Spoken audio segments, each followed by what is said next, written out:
இப்போ விஷயத்துக்கு வருவோமா? திருச்சி கிழக்கு தொகுதி. இன்னைக்கு நான் என்ன முடிவு சொல்கிறேன் இதுதானே.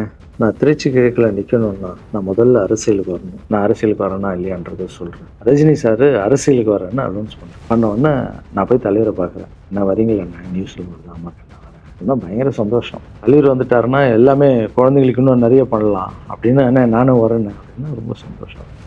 ஒருத்தர் மேலே கோவத்தால் நம்ம அரசியலுக்கு வந்தால் அது வந்து வெறுப்பு அரசியலாக மாறும். அரசியல்ன்றது மக்களுக்கு நல்லது பண்ணுறதுக்காக வரணும். இப்போ அவரை நான் அழிக்கணும், அவரை நான் ஏதோ ஒன்று செய்யணும்னு அந்த ஆசையில் வந்தேன்னு வச்சுங்களேன், ஆசை என்ன கோபமாக மாறும். நண்பர் விஜய் சார்கிட்ட பேசிகிட்டு இருக்கும்போது நான் வரேன் அரசியலுக்குன்றார். நிஜமா நண்பா அப்படின்னு எஸ் அப்படின்னு மறுபடியும் போய் ட்ரஸ்ட்டில் உட்காந்து நம்ம டேய் நண்பர் வராரு. ஏன்னா சூப்பர் ஸ்டார் எனக்கு எவ்வளோ க்ளோஸோ நண்பர் கூட அவ்வளோ க்ளோஸ் தான் எனக்கு. அப்படியே போகுது, எலெக்ஷன் வருது, அனௌன்ஸ் பண்ணுறாங்க, எலெக்ஷன் நண்பர் நிற்கிறாரு. ரிசல்ட் அன்றைக்கி டோட்டலாக மாறுது எல்லாமே. அப்படியே தலைக்கீழாக ஆகுது, புரட்டி போடுறாரு சரித்திரத்தை. என் ரசிகர்கள் கேட்குறேன், நான் அரசியலுக்கு வரலாமா? இதை பார்த்துட்டு இருக்கிறவங்களுக்கு இந்த மக்களை கேட்குறேன், நான் அரசியலுக்கு வரலாமா? அந்த தகுதி எனக்கு இருக்கா? நீங்களும் சொல்லுங்கள். Taste the Milky Mist ice cream. Milky Mist ice creams. ஆச்சி மசாலா. எந்த சமையலும் ருசி தேடும் ரகசியம். 20 ரூபாய். எல்லாருக்கும் வணக்கம். கடமையை செய், பலனை எதிர்பார்க்காத. என்னடா நம்ம எதுக்கோ எதிர்பார்த்துட்டு இருந்தோம், இது என்ன ஒரு ஸ்லோகம் சொல்கிறான்னு பார்க்குறீங்களா? எந்த விஷயத்துக்காக நீங்கள் எதிர்பார்த்துட்டு இருக்கீங்களோ அதுக்கு முன்னாடி ஒரு ஸ்லோகம், ஒரு குட்டி கதை.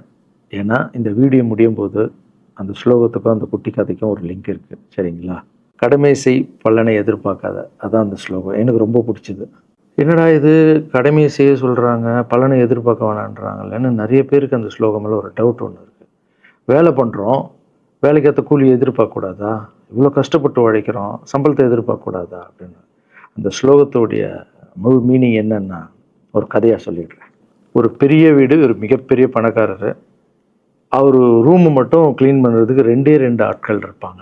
ரொம்ப பிடிச்சவங்களும் 2 பேர் அந்த ரூம் க்ளீன் பண்ணுறதுக்கு வச்சுருக்காரு. அவர் மிகப்பெரிய பணக்காரர். அவர் இப்போ 2 பேரும் வந்து ரூம் துடைக்கிறவங்க. ஓகே, அவர் காலையில் ரெடியாகி அந்த ரூம்லேருந்து வெளியே வரும்போது அவங்க துடைச்சிட்டு இருக்காங்கல்ல, அதில் ஒருத்தர் வந்து அவர் பாட்டுன்னு ஒரு வேலையை பார்த்துட்டு இருப்பார், துடைச்சிக்கிட்டே இருப்பார். இன்னொருத்தர் இருக்கார்ல, அவர் போய் சார் உங்கள் ட்ரெஸ்ஸு சூப்பராக இருக்குது சார், சார் நீங்கள் போட்டுக்கிற கண்ணாடி நல்லா இருக்குது சார், சென்ட்டு சூப்பராக இருக்குது சார், நல்லா இருக்குது சார், சூப்பராக இருக்கீங்க சார், எனக்கு பேக் கொடுங்க சார் அப்படின்னு வாங்கிட்டு போவார். இன்னொரு ஆள் வணக்கம் சார் சொல்லிட்டு வேலையை மட்டும் பார்த்துட்டு இருப்பார். இப்படியே தினமும் நடக்கும். அப்புறம் அந்த ஓனர் வந்து இந்த ஊரை விட்டு வெளியூருக்கு போகிறாரு. போகும்போது 2 வேலைக்காரங்களும் கூப்பிட்டு ஒருத்தருக்கு வந்து 1 மாதம் சம்பளம் எக்ஸ்ட்ரா, யார் கூட பேக்லாம் தூக்கிட்டு போய் எப்போ பார்த்தாலும் நான் சூப்பர்னு சொன்னார்ல, அவருக்கு 1 மாதம் சம்பளம் எக்ஸ்ட்ரா. இன்னொரு ஆளுக்கு ஒரு வீடு வாங்கி கொடுத்து அவரை நீ என் கூடவே வந்துடுங்க, நான் அவர் கூடவே அவரை கூப்பிட்டு போகிறேன். இவன் ஓடி போய் கேட்டானா, சார் என்ன சார் தினமும் நான் தானே சார் உங்கள் பேக் எடுத்துருந்தேன், நான் கொடுத்த வேலையை நீ கரெக்டாக பண்ணல, நீ ஜால்ரா அடிக்கிறதுலையே இருந்த, எனக்கு இது நல்லா இருக்கு அது நல்லா இருக்குன்னு. ஆனால் அவன் வேலையை மட்டும்தான் பார்த்தான். வேலையை கரெக்டாக பார்த்தா பலனு கடவுள் கொடுப்பார், அந்த பலன் தான் இது அப்படின்னு சொன்னாங்க. இப்போ விஷயத்துக்கு வருவோமா? திருச்சி கிழக்கு தொகுதி. இன்னைக்கு நான் என்ன முடிவு சொல்கிறேன் இதுதானே. நான் திருச்சி கிழக்கில் நிற்கணும்னா நான் முதல்ல அரசியலுக்கு வரணும். நான் அரசியலுக்கு வரேனா இல்லையான்றதை சொல்கிறேன். அரசியல் எப்படி என் வாழ்க்கையில் வந்ததுன்னு சொல்கிறேன். உங்களுக்கு நல்லா தெரியும், என் வீட்டில் குழந்தைங்கள வளர்த்துக்கிட்டு நான் பாட்டுன்னு சோஷியல் சர்வீஸ் பண்ணிகிட்டு இருந்தேன். மாற்றுத்திறனாளிக்கு டான்ஸ் சொல்லி கொடுக்குறது, ஓப்பன் ஹார்ட் சர்ஜரி பண்ணுறது, பசங்களை படிக்க வைக்கிறது, ஸ்போர்ட்ஸு எல்லாத்துலேயும் என்னால் முடிஞ்ச வரைக்கும் பண்ணுவேன். என்னால் முடியல மற்றவங்கிட்ட கேட்டு பண்ணிகிட்டு இருந்தேன். இந்த டைமில் தான் ஜல்லிக்கட்டுன்னு வருது. ஒரு சில விஷயம்லாம் ஃபாஸ்ட்டாக சொல்லிடுறேன், உங்களுக்கு தெரிஞ்ச விஷயந்தான். ஜல்லிக்கட்டுன்னு வருது, அதில் நான் போகிறேன், சாப்பாடு போகிறதுக்காக குழந்தைங்களுக்கு போகிறேன். அப்படி நான் அந்த ஜல்லிக்கட்டு நடந்து முடிஞ்ச விஷயம்லாம் உங்களுக்கு தெரியும். அப்புறம் என் மேலே ஒரு தலைவர் விமர்சனம், எதுக்கு தலைவர்னு சொல்லுவாரா, நம்ம அண்ணன் தான், சீமான் அண்ணன் ஒரு விமர்சனம் வைக்கிறாரு. அதுக்கு நான் மறுபடியும் ஒரு ட்வீட் போடுறேன், அவர் ட்வீட் போடுறேன். அப்போ தான் என் வாழ்க்கையில் அரசியல்னு அந்த நுழையுது. நம்ம சாப்பாடு போகிறதுக்கு போகணும், இது என்னடா இவ்வளோ பெருசாக இருக்குது, அந்த ஜல்லிக்கட்டு தான் எனக்கு அரசியலில் உள்ள நுழைஞ்சது, என்னடா இவ்வளோ பெருசாக இருக்குது அப்படின்னு. அப்படியே போச்சு. அதே தலைவர் தான், அதே சீமான் அண்ணன் தான் ரஜினி சார் அரசியலுக்கு வர்ற மாதிரி பேச்சு அடிபட்ட உடனே அவங்க சைட்லேருந்து பேசுகிறாங்க, தலைவரை பற்றி பேசுகிறாங்க. தலைவர் எனக்கு வந்து ஒரு குரு, என்னை வாழ வச்ச தெய்வம், ஒரு அப்பா மாதிரி, ஒரு அண்ணன், அப்பா எல்லாமே சொல்லலாம். ஸோ அவரை பற்றி அதிகமாக பேச ஒரு முறையும் சூப்பர் ஸ்டாருக்கு ஃபோன் போடுவேன். அண்ணா ரொம்ப ஓவராக பேசுகிறாங்க, டெப்பா கம்முன்னு இருக்கண்ணா, நீ சைலண்ட்டாக இரு. இப்படியே ஓரளவுக்கு தான் நம்மளால் பொறுக்க முடியும். அதுக்கப்புறம் ஆடியோ ரிலீஸ் ஃபங்க்ஷனில் என் மனசில் கடலாம் உடச்சி சொன்னேன். அதை நீங்களும் பார்த்துருப்பீங்க, தெரியும். அதுக்கப்புறம் ஒரு ரஜினி சாருக்கு ஒரு ஃபங்க்ஷன் வந்தது. அந்த ஃபங்க்ஷன்லேயும் பேசினேன் இதை பற்றி. உங்களுக்கு தான் தெரியுமா அந்த வீடியோ, யார் ஓட்டப்பந்தயத்தில் ஜெயிக்கிறது, இப்போ கூட அந்த வீடியோ போயிட்டுருக்கு. அதை பேசணும், அது பாட்டும் அப்படியே போயிட்டு இருந்தது. அதுக்கப்புறம் பார்த்தீங்கன்னா ரஜினி சார் அரசியலுக்கு வரேன்னு அனௌன்ஸ் பண்ணுறாரு. பண்ணோடனே நான் போய் தலைவரை பார்க்குறேன். என்ன வரீங்களா, நியூஸில் வருது. ஆமாக்கா நான் வரேன். இன்னும் பயங்கர சந்தோஷம். ஏன்னா வாழ்க்கையில் ஒளி ஏற்றி வச்சவர், அவர் அரசியலுக்கு வர்றாரு, அவருக்கு சப்போர்ட்டிவாக இருக்கணும் நம்ம. அப்புறம் எல்லாருக்கிட்டையும் போய் நம்ம கேட்டுட்டு இருக்கோம். தலைவர் வந்துட்டாருன்னா எல்லாமே குழந்தைங்களுக்கு இன்னும் நிறைய பண்ணலாம் அப்படின்னு. என்ன நானும் வரேன் அப்படின்னா ரொம்ப சந்தோஷம் அப்படின்னு ஸ்ட்ரெயிட்டாக கிளம்பி நான் ட்ரஸ்ட்டுக்கு வரேன். என்னுடைய ட்ரஸ்ட்டு, என்னுடைய ஃபேன்ஸு எல்லாரையும் கூப்பிட்டு என்னுடைய வெல்விஷர்ஸ் எல்லாரையும் கூப்பிட்டு உட்கார வச்சு தலைவர் அரசியலுக்கு வராரு. புரியுதுங்களா? எனக்கு வந்து எழுத படிக்க தெரியாது. அதான் ஒரு ட்வீட் பண்ணணும், இதெல்லாம் ரெடி பண்ணுங்கன்னு தமிழில் சொல்லிவிட்டு அவங்க ரெடி பண்ணிட்டு இருக்க ஒரு டீம்.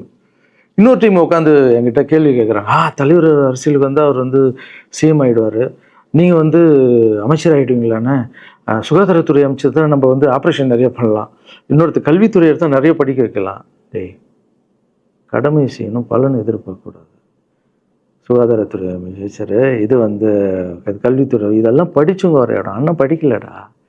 எல்லாருக்கும் படித்த இடத்த போட்டு ஒரே இடத்துல போய் முடங்கி போய் படிப்பு மட்டும் எல்லாம் கட்சி வளரட்டும், தலைவர் வரட்டும், எல்லா துறையிலேருந்து ஹெல்ப் கேட்டு நல்லா பண்ணுவோம், பெரிய ட்ரஸ்ட்டு கட்டுவோம். இப்போன்னா சின்ன ட்ரஸ்ட்டில் தான் நம்ம இருக்கோம். சின்ன வீட்டில் 60 குழந்தைங்க நீங்கள் இருக்கீங்க, 100 ஏக்கரில் கட்டுவோம். ஊனமுற்றோர்கள் இந்த பக்கம் திருநங்கைகளுக்கு, இந்த பக்கம் முதியோர்களுக்கு ஒரு பெரிய ட்ரஸ்ட்டு கட்டி பண்ணுவோம்டா. சூப்பர்ண்ணா. இன்னொருத்தர் டக்குன்னு அங்கேருந்து, அண்ணா நம்மளை ஏற்று பேசின்னு இருக்கார்ல சீமான் அண்ணா, அவருக்கு ஆப்போசிட்டாக எதிர்த்து நில்லுங்கண்ணே அப்படின்னா. அது அரசியல் இல்லை. ஒருத்தர் மேலே கோவத்தால் நம்ம அரசியலுக்கு வந்தால் அது வந்து வெறுப்பு அரசியலாக மாறும். அரசியல்ன்றது மக்களுக்கு நல்லது பண்ணுறதுக்காக வரணும். இப்போ அவரை நான் அழிக்கணும், அவரை நான் ஏதோ ஒன்று செய்யணும்னு அந்த ஆசையில் வந்தேன்னு வச்சுங்களேன், ஆசை என்ன ஆகும், கோபமாக மாறும். கோபத்துலேருந்து என்ன வரும், வார்த்தைகள் தப்பாக வரும். வார்த்தைகள் மட்டும் வராது, தப்பான வார்த்தைகள் வரும். மக்களுக்கு நம்ம மேலே மரியாதை இல்லை, மக்களுக்கு நம்ம மேலே மரியாதை இருக்காது, போயிடும். ஸோ அதால் அரசியலுக்கு வரோன்னா அவரை அழிக்கிற வழியாக இருக்குது. பதிவை பற்றி பேசுகிறத ஃபஸ்ட்டு விடுங்கடா, ஃபஸ்ட்டு வேலையை பார்ப்போம்டா. நம்ம தலைவர் வரேன்னு சொல்லிட்டாரு, ட்வீட் போடுங்களா அப்படின்னு ட்வீட் போட்டுட்டு அங்கேருந்து போட்டுட்டு வீட்டுக்கு போகிறேன். இங்கே தான் பெரிய ட்விஸ்ட் இருக்குது எனக்கு. வீட்டுக்கு போகிறேன்.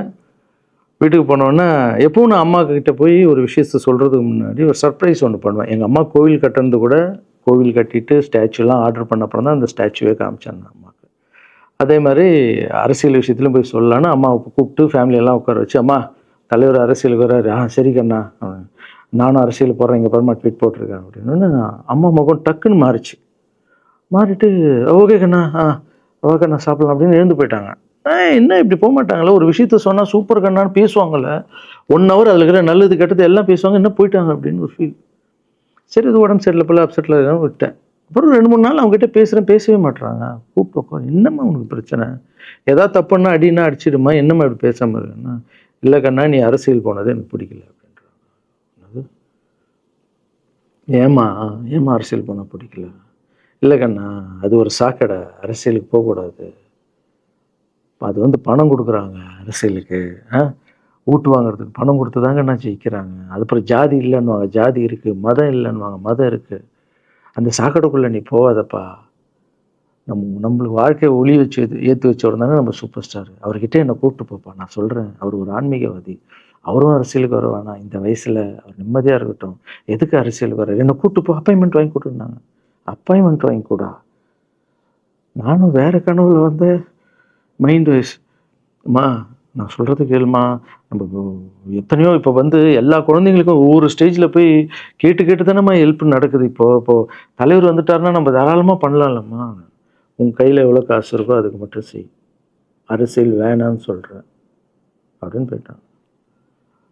அந்த ஃபேஸ் வந்து அதுக்கப்புறம் அடிதான் நம்மளுக்கு. சரி, இந்த உலகத்தில் அம்மா மீறி பண்ணலாம், ஆனால் நான் உருப்பிட மாட்டேன், எனக்கு நல்லா தெரியும். இந்த உலகத்துலேயே எனக்கு யாருன்னா எங்கள் அம்மா தான். அது அம்மா இல்லை, எங்கள் கடவுள்னே சொல்லலாம். நான் எதிர்க்க பார்க்குற கடவுள்.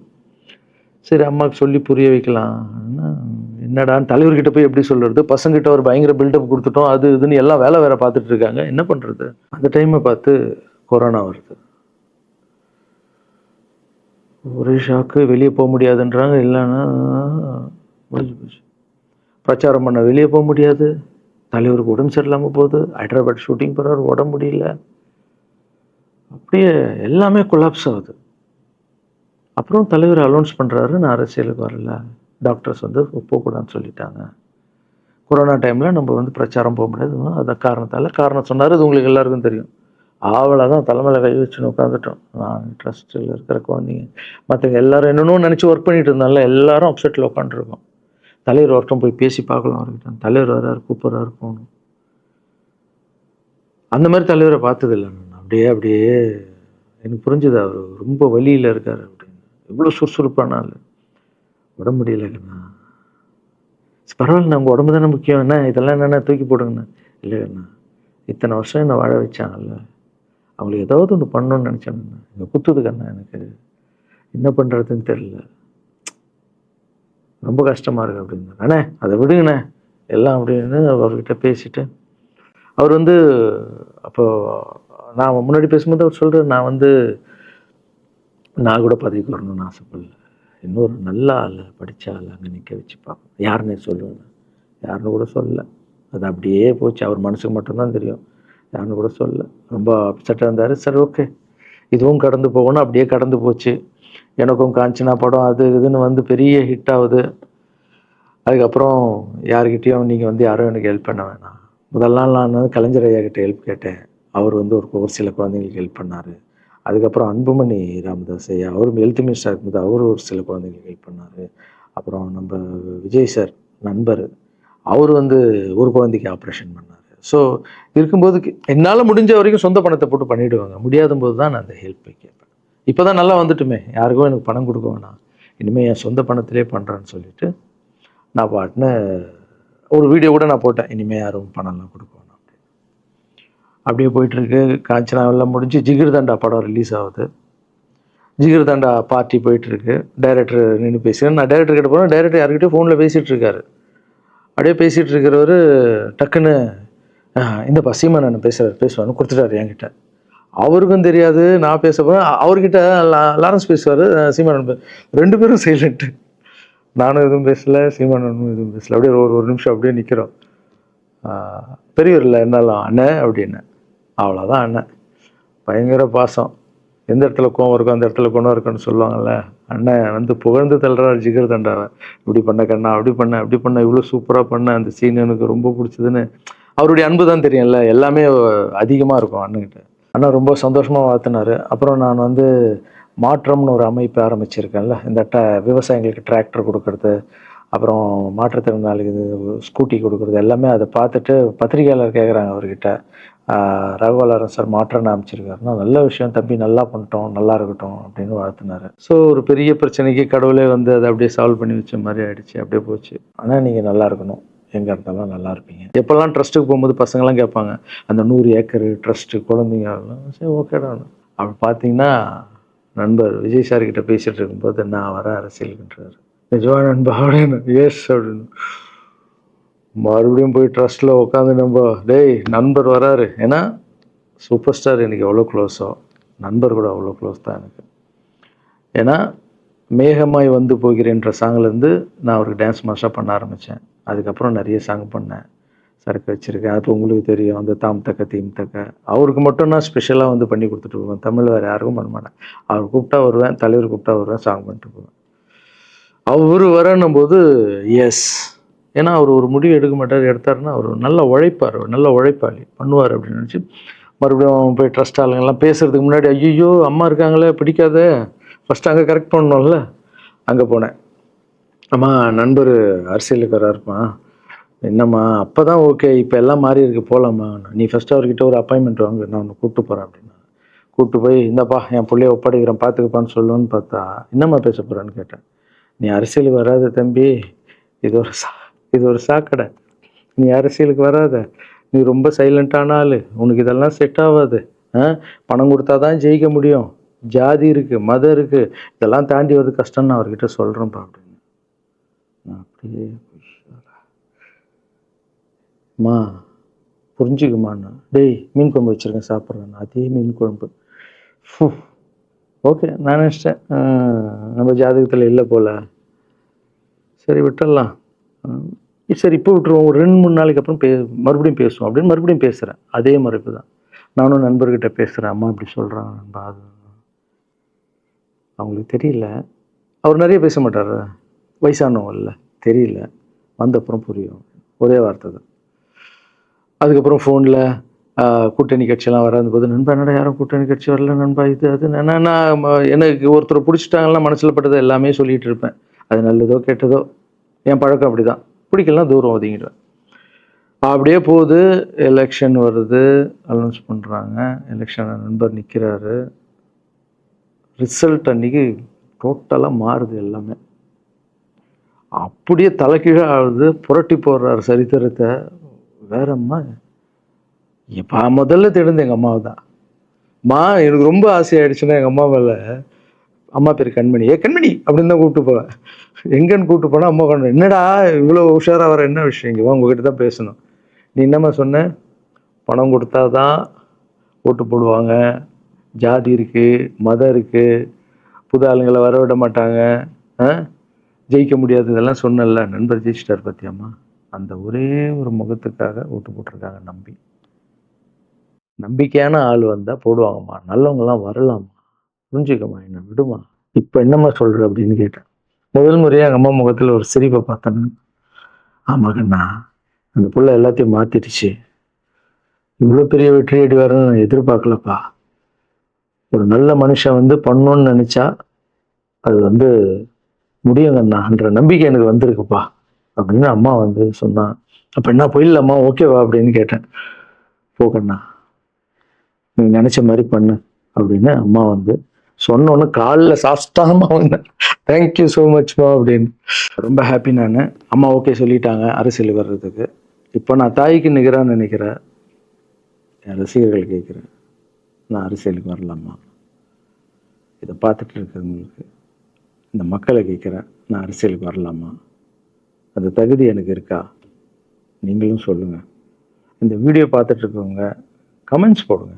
பசங்களா, இவங்க தான் என்னுடைய 22 வருஷத்தினுடைய உழைப்பு. அரசியலுக்கே வராமல் மக்களுக்கு நான் செஞ்ச சேவை உங்கள் கண்ணு முன்னாடி நிப்பாட்டியிருக்கேன். இப்போ உங்கள் வயசு என்ன? 22 வயசாகுது. ஒரு வயசில் என் கையில் வந்தார் இவர். அந்த ஃபோட்டோவை நீங்களே பாருங்கள். இப்போ 22 வயசு. ஒரு குழந்தைய வளர்க்குறதுக்கு நீங்கள் எவ்வளோ கஷ்டப்படுவீங்க உங்களுக்கு தெரியும் இல்லை? அந்த கஷ்டம் என்னென்னா, ஸ்கூலுக்கு அனுப்புறது ஃபீஸ் கட்டுறதுலேருந்து, உடம்பு சரியில்லாமல் போனான்னு அவன் ஆசைகளை நிறைவேற்றுறதுலேருந்து, ஒரு குழந்தைக்கு அப்படின்னா 60 குழந்தைங்களை வளர்த்துருக்கேன். எவ்வளோ பிரச்சனை வந்திருக்கேன், எவ்வளோ நோய்கள் வந்திருக்கும், எவ்வளோ நைட் தூங்காமல் வந்திருக்கேன், அதில் எவ்வளோ டிஸ்டர்ப், அதுவும் என் வீட்டில் வளர்த்துருக்கேன். இதெல்லாம் எதுக்கு பண்ணேன்னா, எந்த ஒரு எதிர்பார்ப்பும் இல்லாமல் கடமை செய் பலனை எதிர்பார்க்காதன்ற இந்த வார்த்தை எனக்கு ரொம்ப பிடிக்கும். அதுக்காக செஞ்சுருக்கேன், என் மக்களுக்காக செஞ்சுருக்கேன். ஏன்னா மக்கள் தான் என் படத்தை பார்க்குறாங்க. மக்களால் தான் நான் கார் வாங்குகிறேன், வீடு வாங்குகிறேன், சந்தோஷமாக இருக்கேன். அவங்களுக்கு இந்த சொசைட்டிக்கு நான் ஏதாவது பண்ணணும். அரசியலுக்கு வர்றதுக்கு முன்னாடியே பண்ண விஷயங்கள் பார்த்தீங்கல்ல. 22 வருஷம் உழைச்சிருக்கேன். ஒரு கதை ஒன்று சொன்னேன்ல, 2 வேலைக்காரங்க இருந்தாங்கன்னு. சின்சியராக யாருக்கும் ஜால்ரை அடிக்காமல் எதுவும் பண்ணாமல் என் தொழிலுக்கு தர்மமாக, என் மக்களுக்கு தர்மமாக என்ன பண்ணணுமோ 22 வருஷம் உழைச்சி உங்கள் கண்ணு முன்னாடி நிப்பாட்டிட்டேன். அந்த ஓனர் ஒரு பலன் கொடுத்தார்ல, அந்த ஓனர் யார் தெரியுமா? கடவுள். அந்த கடவுளுக்கு தெரியும் எனக்கு என்ன பலன் கொடுக்கணும். இதுக்கு தான் அந்த கதை லிங்க் ஆகும்னு சொன்னேன். ஸோ நீங்கள் சொல்லுங்கள், நான் அரசியலுக்கு வரணுமா வேண்டாம்? வேண்டாம்னா வேணான்னு சொல்லுங்கள். வாப்பா, வாடாகண்ணா, வா நண்பா, வாங்கண்ணா அப்படின்னு சொல்லுங்கள். என் முடிவை நான் உங்களுக்கு சொல்கிறேன். உங்கள் முடிவுக்காக காத்திருக்கேன்.